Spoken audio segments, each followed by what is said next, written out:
ఈ గేమ్లో ఎప్పుడు మీరు ఎందుకు గెలుస్తారో తెలుసా? మీరు మనుషుల్ని 3 రకాలుగా అంచనా వేస్తారు. తెలివి తక్కువవాడు, తెలివైనవాడు, అతి తెలివైనవాడు, అంటే నాలాంటివాడు.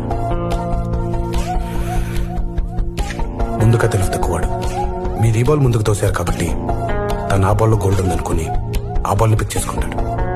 అప్పుడు ఈ బాల్లో గోల్డ్ ఉంటుంది, ఓడిపోతాడు. తెలివైనవాడు.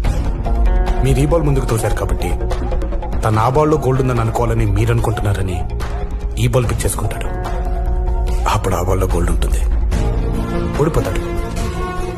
ఫైనలీ అతి తెలివైనవాడు, అంటే నాలాంటివాడు. మీరు ఈ బాల్ ముందుకు తోశారు కాబట్టి తను ఆ బాల్లో గోల్డ్ ఉందని అనుకోవాలని మీరు అనుకుంటున్నారని ఈ బాల్ పిక్ చేసుకుంటాడని మీరు అనుకుంటున్నారని తను అనుకుని తను ఆ బాల్ పిక్ చేసుకుంటాడు. అప్పుడు ఈ బాల్లో గోల్డ్ ఉంటుంది, ఓడిపోతాడు. ఎప్పుడైతే మీరు ఈ బాల్ ముందుకు తోశారో అప్పుడే నేను అతి తెలివైన వాడిని ఫిక్స్ అయిపోయాడు.